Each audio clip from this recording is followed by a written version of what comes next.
Dhaka metropolitan পুলিশের অতিরিক্ত commissioner Haruna রশিদকে গোয়েন্দা বিভাগ থেকে বদলি করা হয়েছে।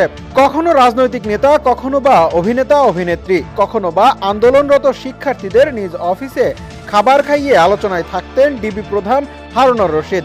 এ নিয়ে সমালোচনার মুখেও পড়েছেন বহুবার, তবে এবার আর রক্ষা হয়নি। সমালোচনার মুখে বদলি করা হয়েছে এই পুলিশ কর্মকর্তাকে। কিন্তু হঠাৎ করে কেন পুলিশের এই ঊর্ধ্বতন কর্মকর্তাকে বদলি করা হচ্ছে? জানা গেছে, সম্প্রতি কোটা সংস্কার আন্দোলনকে ঘিরে সমন্বয়কদের হেফাজতে নেওয়ার পাশাপাশি তাদের খাওয়ানোর ছবি ফেসবুকে প্রকাশ করে সমালোচনার মুখে পড়েন ডিবি কর্মকর্তা হারুন। এমন ঘটনাকে জাতির সঙ্গে মশকরা বলে মন্তব্য করেন উচ্চ আদালত। এরপরই 14 দলের বৈঠকে প্রধানমন্ত্রীর সামনে আলোচনা হয় বিষয়টি।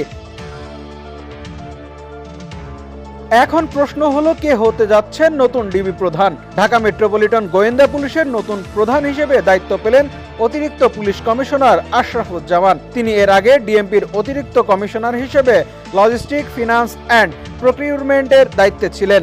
আর এদিকে হারুনা রশিদকে ক্রাইম অ্যান্ড অপারেশনের দায়িত্ব দেওয়া হয়েছে। জানা গেছে, প্রধানমন্ত্রী শেখ হাসিনার সঙ্গে 14 দলের প্রতিনিধিদের বৈঠকেও হারুন রশিদের কথা বলেন শরিক নেতারা। গণভবনে আওয়ামী লীগ সভাপতি ও প্রধানমন্ত্রী শেখ হাসিনার সঙ্গে বৈঠক করেন 14 দলের নেতারা। কোটা সংস্কার আন্দোলনের 6 সমন্বয়কের সঙ্গে খাবার গ্রহণের ছবি ডিবির হারুনের ফেসবুক পেজে পোস্ট করার বিষয়টি নিয়ে বৈঠকে আলোচনা হয়।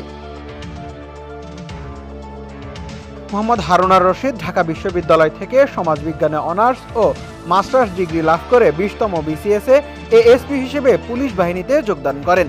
এরপর পদোন্নতি পেয়ে গাজীপুর জেলার পুলিশ সুপার হিসেবে যোগদান করেন। 2022 সালে হারুনা রশিদকে ডিআইজি পদে পদোন্নতি প্রদান করা হয়। একই বছর ঢাকা মেট্রোপলিটন পুলিশের ডিবি প্রধান হিসেবেও নিযুক্ত করা হয় তাকে। এর আগে তেজগাঁও বিভাগের উপকমিশনার ও অতিরিক্ত উপকমিশনার হিসেবে কাজ করেছেন হারুনা রশিদ।